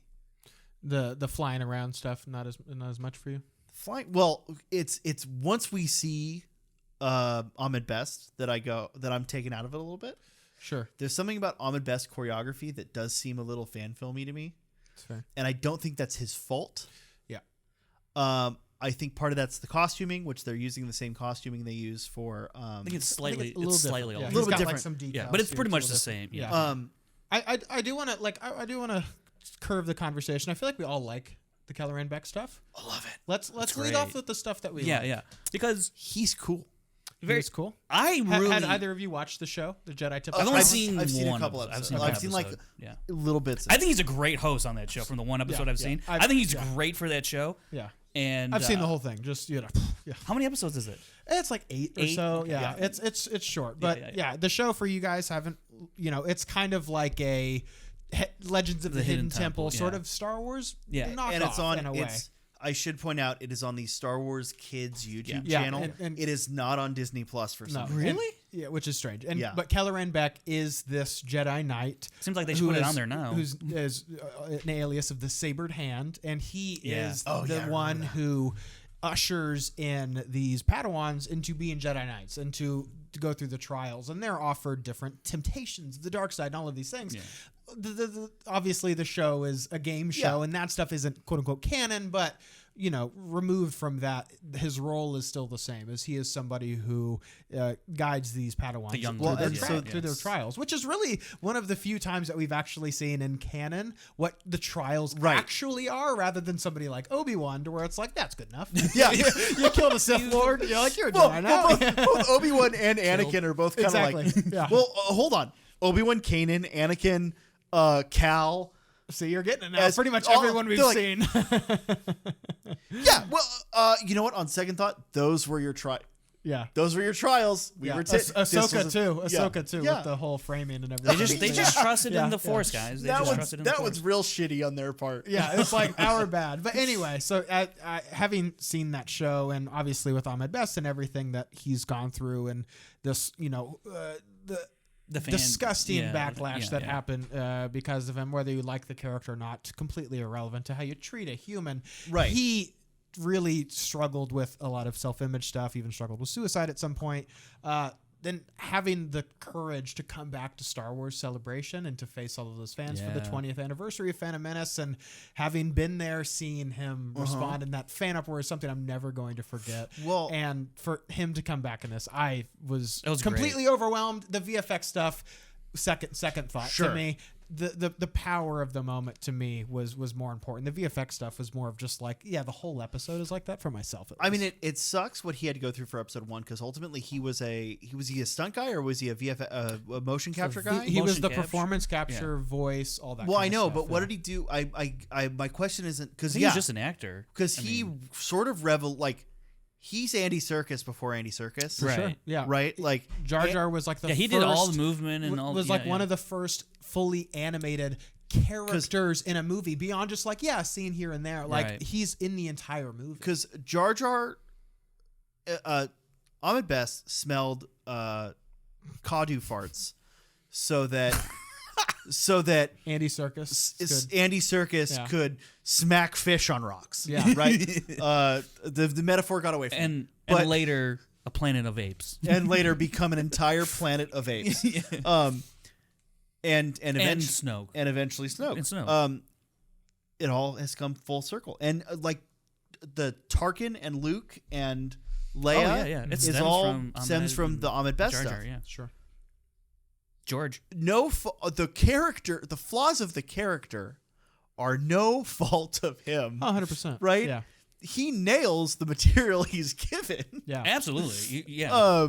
It's just the material he's given is a little not Star Warsy. Well, as someone who grew up in that area, and like I said, Phantom Menace was the first Star Wars thing I had ever seen. Growing up watching The Phantom Menace, I didn't realize that I wasn't supposed to like Jar Jar until I was maybe 11. Here's the thing. Yeah. When I started to access the internet and started to encounter other Star Wars fans who weren't my age. Here's the thing. We were all supposed to like him. Yeah. Right? If Jar Jar works, everything works. Well, I think for the target audience, Jar Jar works. And you know what? He did work. the which adults? is my point. Yeah, like for adults, my it's like, point is what are you more doing? of like when you encounter that sort of prequel era, and I'm so fascinated by the Mandela effect that prequel fans have nowadays. I'm glad that they're blissfully unaware of how much people hated those movies back then. But the fact that I enjoyed this thing and then encountered other people and they said, no, you're not supposed to like that, and then kind of bound I was to that. kind of similar in the same way. I was like, oh, we hate Jar Jar. I'm like, why? Because we've got yeah, he's a little goofy, but I'm like, do you mind? I mean, how old? You're 26? 24. 24. Okay. Yeah, I was born in 98. So, so you were 1 when this movie came out. Like I said, I don't remember first watching it. Star Wars. Okay. It's my parents went, Jake Lloyd kind of looks like our son. Here's a VHS I and can see enjoy it. the movie. Yeah, sure. I could see it. Thankfully, you aged better than he did. A little bit. Well, also had a rough go at things too. that doesn't help. So, because we've got Frank, we don't ever reveal your age on this podcast. No one could really. But ever let's figure just it say out. we are separated. Well, no, our separation is the same as my separation to Frank. Oh, okay. So, and I can't now say how old I am because that would reveal Frank's age. It completely ruins the illusion. Yeah, it ruins the illusion. It's out there if people want to find it, but I'm not going to give it to you for Sure. free. Yeah, you got to work It's a for it. Patreon exclusive. You got to subscribe to the. You got to subscribe to Only Franks. And, It's right. Patent pending. by the way. But so, like, for me, I didn't hate Jar Jar growing up. Sure. But it didn't take long for me to Grow out of it a by bit. the time Phantom came out, I grew out of it. Sure. Right. You mean Attack of the Clones came out? What did I say? You said You said Phantom. Phantom. Yeah, I was I like, got what you're yeah. saying. I was like, maybe you meant by time it came out on VHS. No. By the time It was a while. Attack of the Clones came out, I had grown out of Jar Jar. But when I first saw him, yeah, great, wonderful, cool. Yeah. I got a lollipop that's his tongue. It was weird. That is You sucked very it, weird. didn't you? You should shout out to That Gay Jedi on YouTube. Go check out him taste testing 20-year-old Star Wars snacks. Oh, did wow. they really? Yeah. They're the best. Just They check are. out their Chase content. Chase is wonderful. What a wonderful. brave Shout out soul. Chase. But yeah, it's great to see him and his resurgence with Kelleran back, because clearly he clearly had input on this character. And I remember when the Jedi Temple Challenge stuff came out. Yeah. They had said, like, no, we worked with worked with him to create this character. And I love the idea that he has 3 characters in Star Wars. He has Jar Jar, And Ahmed Beck, he has Ahmed Beck, who I have an action figure of. Very proud of. Oh, me. very cool. who shows up, which I've got a question about this, right? Yeah. Because so Ahmed Beck shows up in the Outlander Club in episode 2. Yeah. When Anakin, and for those of you that hear me say Outlander Club and go, what the hell is that? Yeah. It's where Anakin and Obi-Wan confront Zam Wessel. Yeah. The Death Sticks. You want to buy some yeah. Death Sticks. Standing right next to Anthony Anthony Daniels, as Daniels. well That's as right. George Lucas's daughter. Yeah, Katie. So it's you have Ahmed Best, Katie Lucas, and Anthony Daniels. Yeah. And Anthony Daniels is Fatoni, right? Something. I don't know what you're trying to say. His character name is like. His name is Ahmed Beck. No. Anthony Daniels' character is. Oh, that one's lost to me. Also has an action figure. I don't know. I think it's Danny Anthony Danny. I think it's I know the last name is Fatoni. Fatoni, okay. I see. But so you've got the three of them all standing there in the Outlander Club. It's pretty cool. Yeah. But this has got to be his brother. I hope so. Or cousin? Like, why not? It's got to be the same thing as like when Peter Parker says he likes Star Wars and doesn't recognize Sam Jackson. Right. You know, it's a similar kind of. Right. I don't really care. Yeah. But It'd be fun. well, but I also like they're on the same planet. Someone's mother has some explaining to do. Hey, is what you're saying. maybe father because they have this. Well, we don't know. Maybe it's maternal last name. Oh, could be. Either way, Yeah. right? Like, who knows? I just think it's cool that he got to do this, and I love the use of continuity because I had a minor. Frank, you didn't recognize the name Kelleran. You definitely did. Yes. And I had a moment of like Kelleran. Yeah. When they first Kelleran said it, Beck? yeah. When they first said it, I went Beck. Like, Yeah. But I was like, there's no way. It was the right? set for Yeah. me. It was the second time that Yeah. that I went. Yeah. There's no fucking way they're gonna do that. Yeah. And I had a minor like, oh shit moment when it Yeah. when he came on screen. I love the continuity between him being the one that needs to protect the youngling and him training up the younglings, right? I just love that. It's so great. I have a question for the group. Like, Yeah. what do you think? So, you talked about like you like the use of the continuity and the canon of it all. What do you think is the power of having this character as opposed to someone like a lot of people theorized being like a Barriss Offee or a Quinlan Voss? What do you think is the power of having this specific Jedi beyond just, hey, it's Ahmed Best, good for him? The big thing for me is that it makes the universe bigger. Okay. Right? Because most people don't know the Jedi Temple Challenge thing exists. I feel like Star Wars often will go back to the same well of characters. Quinlan Voss being referenced in Obi-Wan. Right. Yeah. Sure. And like, or just like using familiar characters instead of new characters. Sure. Spoilers for Jedi Battle Scars. Have you read Jedi Battle Scars? I haven't read it. It's going to be a, yeah. Okay. Yeah. I'm No, fine. we talked about this the other day. You didn't have to use the fifth brother, right? Like you weaken the story. I think he's on the cover. I think you're safe. I know, but well, I didn't look at the cover before even starting the book, so I had no idea. Yeah.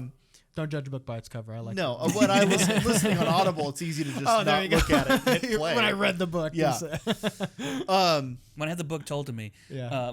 Right but like I feel like using someone. I feel like sometimes Star Wars uses the same characters, Sure. and it shrinks the universe for me. Whereas like there's other Inquisitors or there's other non-Inquisitor villains you could have used in that place. Same deal here. I'm glad they used a different Jedi, and we're not just seeing Jocasta Nu or Mace Windu survived the fall and came and rescued Grogu. Yeah. Well, I don't need I that. think I also. Although you know what, I would have been okay with. Oh no, we found he wasn't a Jedi, right?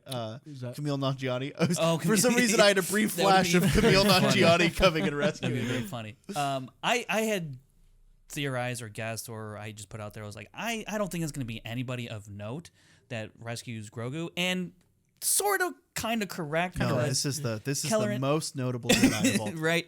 But what I think also why you wouldn't go like a Barriss Offee or whatever is because the focus is on Grogu and his journey and his trauma. It's not about because let's say it's Quinlan Voss, right? And now we're like, oh, well, what happens with Quinlan Voss? Where has he been? Where does he go? Like, How does this match and now with it's Dark Disciple? All you these know, and questions, then yeah. it's like it becomes you kind of like lose the focus of what you're really there for. Sure. Even though I'm very curious what happens with Kelleran now and Grogu. Like, do they go to Naboo? Do they go to And another? how does he end up with the Nick though in season 1?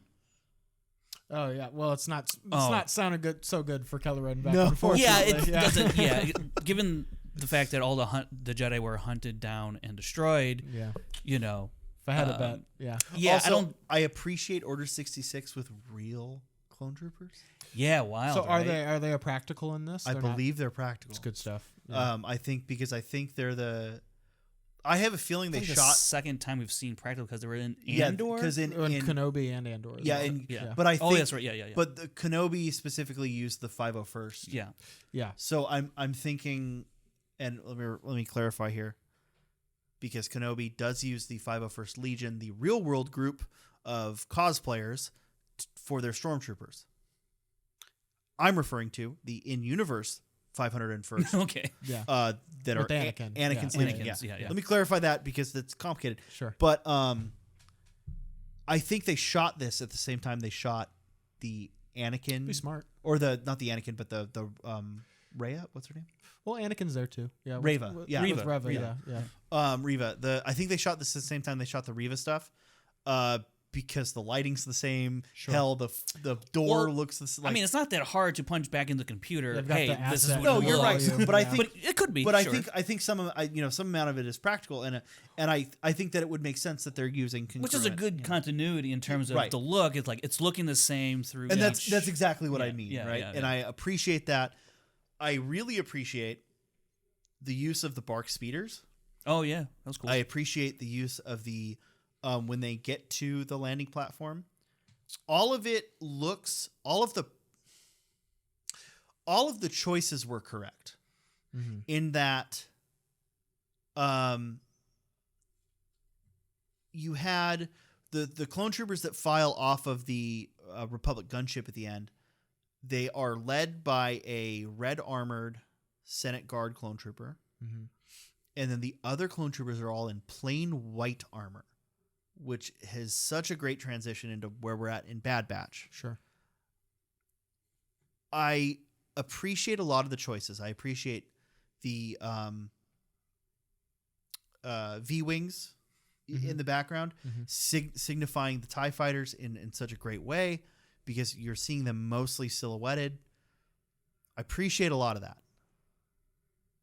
Thank you, Garrett, for pinning on the head what I didn't realize my problem with this scene, because I was so caught up in the majesty of Yeah. of Which how, is great. right. Last point I'm going to give about what I do think looked good. Monument Plaza, I thought looked good. yeah. Because I think Monument Plaza always looks good. I will say the shot in this episode looks even more like the Macquarie concept. Yeah, the concept art. Yeah. But man, they're kind of limiting their use of sets on this show. Yeah, I think for myself, and to answer the question that I had posed, I really like Kelleran Beck's introduction into this. Sorry. And no worries. And I like what he symbolizes, obviously, in the show. I think is important, and I think it is equally as important as Ahmed Best and what he symbolizes. Sure. I think Grogu and Bo-Katan, a lot of these characters, and Din Djarin as well, their journey has been recovering from past failures or past traumas. And I think that obviously Ahmed Best is somebody who has experienced a ton of trauma themselves, and using that and these trials, as the armorer would put it, to reforge something new, I think is really commendable. And to create this new character and courageously come back into Star Wars, I think takes a lot of, like I said, courage to face this fandom again and to come back. And so, him flying through Coruscant doesn't look my favorite. I think some of the dual wielding of the lightsabers, a little clumsy, but at the end of the day, it doesn't bother me enough to soil the moment for me. The choreography looks like they did very less takes than they normally would. Sure. Or maybe he didn't have enough time to learn the stuff like that. So it was not my first takeaway. I wasn't like, Ahmed, cool, but you see the lightsaber stuff? For me, totally secondary. On a second, third, fourth, fifth rewatch might be a little bit more noticeable. But right now I'm just caught up in the whole, it's Ahmed Best and how great of a moment that was. Frankie.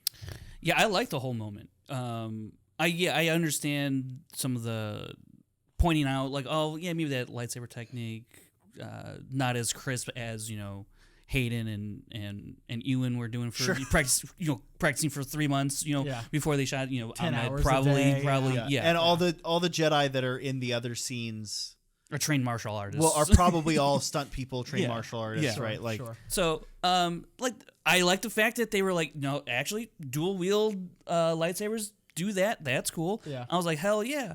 I like the way this character is played in this moment. Very when he's getting on the speeder, he's not running over. He's walking with a purpose, but he's a Jedi, and he's focused, and he knows what his focus is, and it's on Grogu, and he's calm, and he's reassuring it's to the Grogu. episode 1 Qui-Gon walk. Qui-Gon walks a lot like that, like where it's like, oh sure, this very assertive. Yeah, I'm too dignified to run. yeah, but I'm gonna get there. Yeah, right. Grogu, stay in the cockpit. And stay there. Yeah, stay there. And it's so I like the chase through Coruscant, seeing that Nubian ship, whatever. Yeah. I don't forget. Nubian, right? It's the H-type Nubian. Because like I had to say out loud, I was like, is that Padme's ship we see? Yeah, is that the and we exact also one? see like the security officers. Yeah, The I mean, Naboo I'm like, security. first of all, I wanted to see if those would be like Naboo type security officers, and they were, and I was like, okay, so And the ship could possibly be from, I guess, at least the royal fleet, if you will. Yeah. Let Naboo. me ask you this: why do you guys think that the Naboo security officers are there? Well, so I want to point out they're definitely Naboo security officers because the blaster sound is correct. Well, also the whole armor kind of. I know, gives it away as well. but I'm saying like that's a very because. Oh yeah. But like Anybody who's played Battlefront 2, it's ingrained in your mind. Yeah. But I don't know because my first thought was the same as you: is this fucking Padme's ship? Because it is the same model, Right. That Obviously, she flies Naboo, in. yeah. And there can be more than one, obviously. There are, yeah. In Legends canon, the Nubian ships are made in the Corellian system on the planet Nubia. They are sort of like really high end, like Lotus Maserati level, Handcrafted. Yeah. handcrafted sports vessels. Yeah. Right. The N1 Starfighter is like a sports car, Yeah. and it shows. It looks like a fucking In the Mandalorian, Right. It's literally a hot rod. Yeah. even in episode 1, like it looks the way it starts up, it hums, and Yeah. like My favorite Star Wars ship. love it, absolutely love it. We don't have as much information in Legends, I believe, or in canon, excuse me. That's all gone. That's all whatever. I think that they've just made them Naboo ships now, which is fine. My point is, I think some of that holds true, that these are handcrafted, very small, limited run ships, right? We know that Naboo dignitaries use them, Yeah. and we know that Phasma's armor is made out of one. Oh, really? Yeah, it's made out of one of Palpatine's. Nice. Yeah, fun fact. Reduce, reuse, recycle. I like Phasma. yeah, I do too. It's very conscientious of her. and somehow she got Din's spear, I guess. Oh, yeah, you know. a little retractable one. Another Battlefront 2 thing. Yeah. What do you think, Frank? Why was the Naboo officers there in that moment rather than? I've got a thing? theory. I just wanted to lay the groundwork there. Yeah. But yeah. I mean, I think it'd be interesting. I don't know how it would line up canon wise for Padme to be like on the phone with somebody like, yeah, initiate protocol, blah blah, because the temple's being sacked and this is what we do, and now we got to protect, blah blah. I don't know how that would all work, but I do like the idea that at least Kelleran would reckon, or Naboo would be a sovereign place for, some place to go as a safe Sanctuary, haven. Yeah. And that at the very least the people of Naboo, given that the security officers, right, are totally on board with this, and feels like somehow this has to be part of some kind of protocol that was set up beforehand, but now it's kind of like adjusted. It's like it's this, but we didn't really anticipate the clones attacking you. We thought like maybe somebody else would. Here's what we would do as in terms of like an off-world evacuation of sorts. Yeah. So I do like that there's perhaps possibly a connection with Padme helping save the Jedi, whereas Anakin is destroying the Jedi, and just like those two juxtaposed type of as things going on is really interesting, and I don't know if how it's going to work out. Powerful light, powerful dark. Yeah. Yeah, Naboo is my favorite Star Wars planet. I absolutely love Padme as a character as well. I wish she would get a little bit more play in this new canon era, but until told otherwise, it is my head canon that she, we see her in her little apartment, her penthouse, like seeing the Jedi Temple on fire. I think her reaction then is to send over her security forces and help out in any way that she can. Sure. She doesn't know that the Republic is falling in on itself. Yeah. And I think somehow those security forces get roped into it. And I just had an epiphany. If Naboo is the sanctuary that it might be, I don't necessarily think it is. I don't. It's Palpatine's It's like home, But if it is, we could have Keller and Beck interacting with Gungan. I will say, and the other part is, if we end up going to Naboo, maybe Little Jar Jar action? I don't know. So I doubt it. I doubt it too. But how good would that be? The possibility is now is all on the table. I will say, canonically, Panaka's an asshole. Right. Oh, yeah. He turns to the Empire. Turns to the Empire. So I don't think Naboo's a safe haven. No. But they don't know that at this point. You're right. You're right. At this point, they wouldn't know. But maybe when they get there, it's they're a like, little bit later. My bad. This place sucks. But I didn't even think about the idea that this was something Padme set in motion. Because in my head, Padme's already dead. No, actually, she probably is. She's upset right now. Well, she's probably just leaving. Or she's probably talking to Anakin, maybe, right? Anakin visits. No, Anakin's at she's like, I saw what happened. Anakin's at the temple. Yeah. Well, he visits after that. Yeah, he could have. Yeah. Well, but he leads the initial. Oh, I guess it's. I mean, yeah. Right, but he after the attack on the. I mean, it's not like he stays there to make sure everyone's wiped out. I don't know. He's like, he literally visits her and is like, the Jedi are turning and shit's going down, and she's like, wow, this is crazy. And then Obi-Wan visits her and he's like, so she's there for a while. Yeah. But when Obi-Wan visits her, she doesn't have any information on what's going on, right? Right. So Obi-Wan tells her, and then she thinks he's lying. Yeah. So, Okay. Well, she's in denial, but yeah. Anyways, anyways, that's a whole nother. Now there's a theory that's floated around, and this is going to lead us to our first. We're going to get into the questions now? We have a couple that are Mando specific. Okay. Yeah. So you want to get into our Mando questions? Yeah, and I want to find. As we wrap up here because we're running a little long. Yeah, we're running a little long. So, sorry, guys. No, that's not your fault. This is one of my favorite episodes we've done. So don't apologize. Thank you. Someone had asked specifically about Sabe. Who's Padme's decoy in right. Padme's key decoy in The Phantom Menace, played by Keira Knightley. Yes. So I have not read the novels. I own 2 of them, so I would really like to read them. I'm falling in love with Star Wars novels. I'm reading Black Spire right now by Delia S. Dawson, and hope to move into the Queen Shadow and all of that stuff. However, I know that Sabe is a key figure in that, and then is also heavily featured in the Darth Vader comics. Yeah. So she's still alive and well at this time, even works later on kind of in junction with. I know that's a little sticky. I won't spoil that for those who haven't read it, but she's still kicking around at this time. Could totally be a figure at this point. That's a good point. I think you may be referencing Thomas H.'s question, who asked, okay, who do you think will wait on Naboo? No, I think another one? That's going to be my next question. Okay. But I think this one was in the other thread, the post. Are people watching this right now? No. Okay, I was like, is this live? Gotta straighten up. we put in the morning of do the show. We asked. It was Reef Time. Reef Time. Oh, Reef! I fucking forgot Reef Time. Yeah, man. Hi, Reef Time. I don't know what to tell you. Reef Time is our German fan. He was very nice. He is one of Alex's moderators, and he was a longtime Schmodown patron. Cool. So Reefton is also one of my Twitch moderators. So nice. Welcome. Reefton, I feel bad for forgetting you. I try to. I'm never gonna live this one down. Never. Yeah, I'm not as versed in it.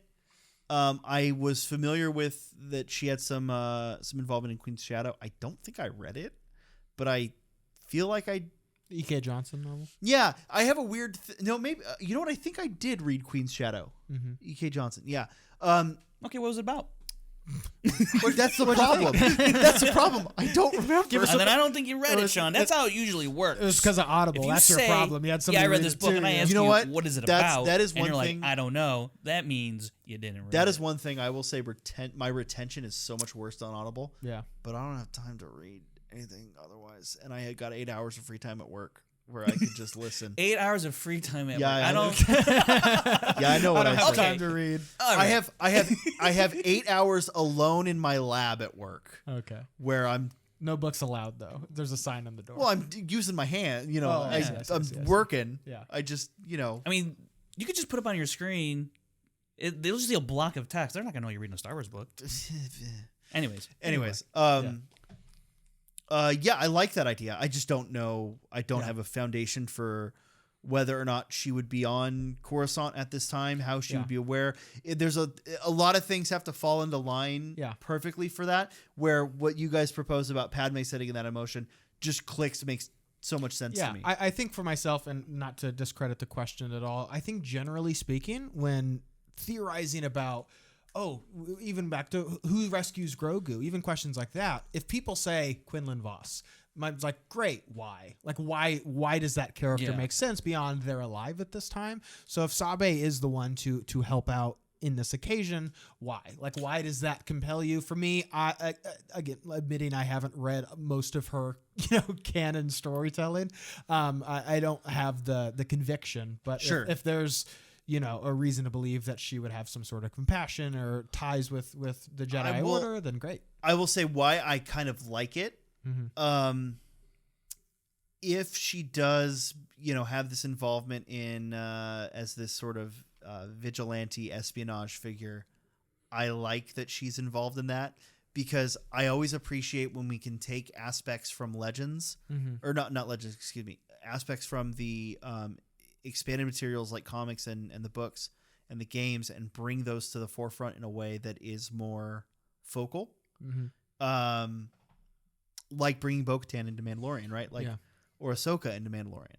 I appreciate when those efforts are made to even take minor characters and solidify them into like, hey, this character is important, and you probably like Melshi is a great example. Oh yeah, right. Yeah. Because doesn't say a whole lot in Rogue One, but he doesn't say a whole lot in Rogue One. But as soon as I saw him on the screen, I went, "Oh shit, that's fucking Melshi. He's gonna live, right, for now." So I appreciate when that stuff's done. Sure. So that's why I would want it, but I also don't want it to be done in a way that doesn't service the story. Yeah, but see, like the Melshi, that makes sense though. Like they set it up to make sense of like they're gonna have a relationship, or Cassian and Melshi.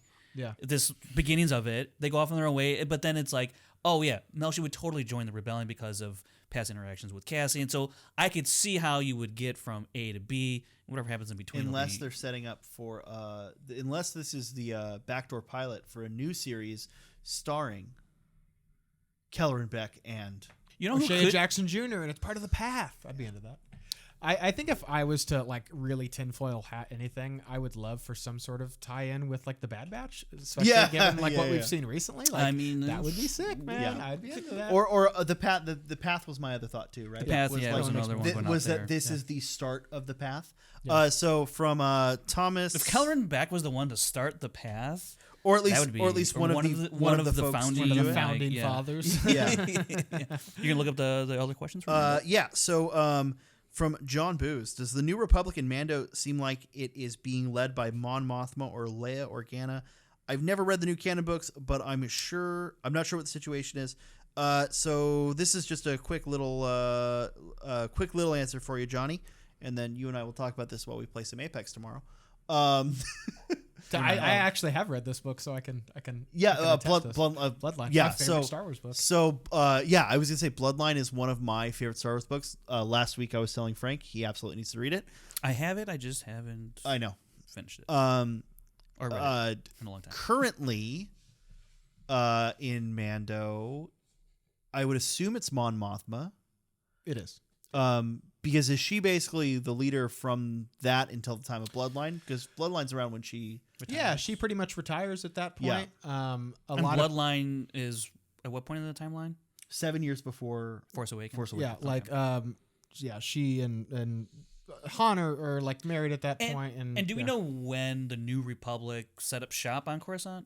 Exactly when? I don't have. Do we know that? Yes, I do. I don't have like the ABY information. Yeah. It is after Jakku. It is after the Battle of Jakku. I would assume. I mean, so. Wait, hold on. Is the Battle of Jakku? No. It is just before the Battle of Jakku that they begin to retake Coruscant. Interesting. Because it takes place in either the second or the third Aftermath book. And the Battle of Jakku is the third Aftermath book. Okay. In Bloodline, though, it talks about Mon Mothma being like kind of the leader and the ushering in this new era of the New Republic. And like what's going on with the Mandalorians, there is this infighting and the squabbling, which leads to the First Order, like that's able to kind of grow into the shadows. Mon Mothma is also somebody that like argued for demilitarization, which some people were like kind of poking fun at with the Mandalorian and being like, this is all her fault, which I think is a little bit more complicated than that. But yeah, after she retires, Leia then doesn't necessarily become the leader, but a lot of people look towards her for positions of power and guidance, and there's complications with that and her own, as you guessed, bloodline. Really, really great book. I won't spoil it, but for me, it like completely recontextualized my love for what Leia, you're not talking about is what I read in the book, and I was like, oh, I never thought about that, and it's really compelling. Well, I mean, I don't want to spoil it. I don't think it's a spoiler. You guys are dancing around the premise of the book. It's on the back cover. Oh, is it? Yeah. Some people don't read the back cover, Sean. You didn't look at the cover of the Battle Scars. Yeah. Well, the book is about the New Republic at large finding out about who Leia's real father is, and also Leia finding out. What? I didn't get that far.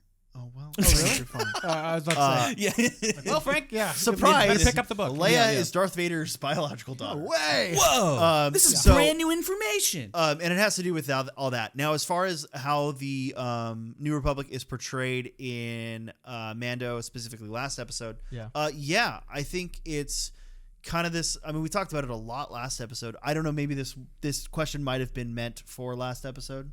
No, I think it's for this episode because it came under the. Anyways, still pertains. I think it's a matter of the New Republic has higher ideals than they actually are able to enact and put into place. And Bloodline, again, go read Bloodline. It illustrates it really well. So does the third book in Aftermath. Aftermath Trilogy is another one that I definitely recommend if you want to know the state of the galaxy after Episode 6. Yeah, I think the larger point with that is, again, this idea of this infighting, losing track and losing the big picture, this idea that we all are under the New Republic and kind of what happens because of that. There's also a lot of like modern day parallels between like white supremacists and the First Order. Again, recontextualized, not my love, but like the First Order I didn't find super compelling, but after reading that book, it totally changed my opinion on things. And it's so great. Claudia Gray's Bloodline is amazing. It does a really good job of showing Star Wars politics in a light that is super interesting. Also, the introduction of the planet Harloff Minor. That's right. That's right. Okay, let's go move on to the next. We have a few more questions here. We already addressed Thomas H.H. your question of who do you think will wait on Naboo. The next one we have here, it's somewhat similar. C.J. Manson asks, in your own opinions, who do you think saved Grogu? I will just say that group of Jedi. And yes, Kylo Ren has a big part in it, but that all those Jedi we saw on screen saved, in my opinion, saved Grogu. Yeah, and the one thing I want to point out is ultimately I don't think Grogu is saved. I think ultimately Grogu ends up in the hands of the Empire. At some point, that's true. At some point, from what we know, they had enough. They had him from some amount of time. Well, I guess for some amount of time. I guess if who saved in Order Nictos 66? Are Empire, they might be just scoundrels or hunters or something. But I mean, I think prior to that, I think that the Mount Tantus cloning facility had Grogu at some point. You think so? I think it's a possibility. I think Pershing did have Grogu at some point. Whether or not he had him long enough to actually study, I'm not sure. But I think ultimately, Grogu's life is not a good one between this point and the point that you don't say. Yeah, but I'm saying like I don't think that he's rescued and that's done, right? I guess they're asking basically pertaining to Order 66. Specifically saving him from Order 66. That's how I'm interpreting it. Yeah, because really, if we're gonna say who saved him, well, then Din saved him. I would, like right. Well, I think the answer is Caloran Beck. Like he's Grogu would have just opened the elevator, and there would have been clones there. And I think Caloran Beck is able to take him off world, and I think he's the one that saves him. Gets him out of harm's way for sure on Coruscant. Yeah. I think we have. Let's see here. Okay. Darth Kitay, part 1 or part 2 of her question asks, it seems young Vizsla naturally attracts these giant creatures. Should he be used as bait to draw out the mythosaur? This is a fantastic question. And I think yes. Line. Yeah. Everyone knows Vizsla blood is like kitty litter to big old monsters. Seems like a great idea. I agree. That'd be great. I think we have. We have one last about this episode specifically. We have one from Kevin Smith. I'm not sure who that is. He says, "Hi guys, big fan, long time listener, first time caller. Interesting, you're not calling. Was wondering what are the chances that the Nubian cruiser's final destination is Naboo, and will we see Kelleran deliver Grogu to Jar Jar? Imagine Ahmed doing double duty, twice redeeming himself. We know he's there for Padme's funeral, which I'm guessing is in the time frame. Thanks for answering." Great question, Kevin. And here's why. Here's my official pitch to why Grogu should meet the Gungans. Not just because it's a fun, hey, Jar Jar Kelleran Beck, but what do we learn? They both like eating frog eggs. Not just that, but what do we learn in The Phantom Menace? It is about this people who are unified under the banner of Naboo, being from Naboo, and this conflict between these two groups unifying together in this symbiote circle to fight a common enemy. Sounds like a lot of parallels between what's happening with the Mandalorians and the Children of the Watch. Sounds pretty compelling to me. Good idea, Kevin. This guy's crazy, smart. crazy question. Yeah. What if Jar Jar sent the ship to wait guard? for the Jedi? Excellent point. Jar Jar's a friend of the Jedi. Yeah. I want to point. So this was something when we talked about Kelleran earlier. I have one last point. So I think it's really important to remember that Jar Jar's fate at the end. Spoilers for the Aftermath trilogy. Yeah. Jar Jar's fate at the end of Aftermath is that he is on Naboo, entertaining and taking care of the children. A jester. Yeah. But specifically looking out for the children and entertaining them and like as this sort of like not mentor figure necessarily, but like a babysitter, guardian. It's kind of like a clown in a way too. Yeah, I think. But it's done in a way that is, I feel like, respectful to the character more over. Because we can poke fun at him being a jester and a clown, but I do think like it's done out of like a.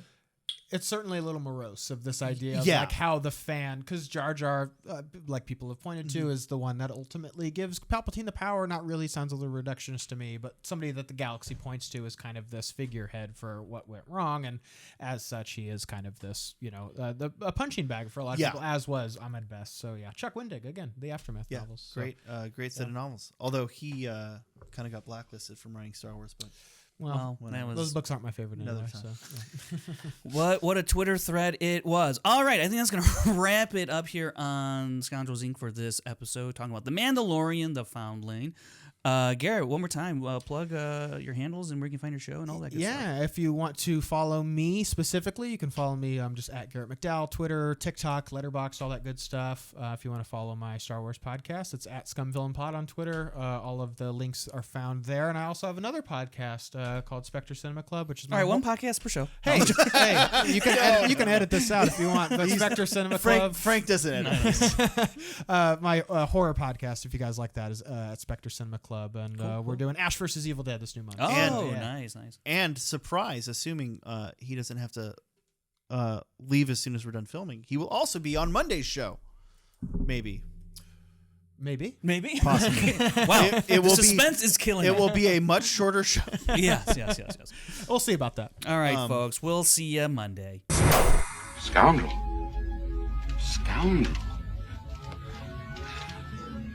I like the sound of that.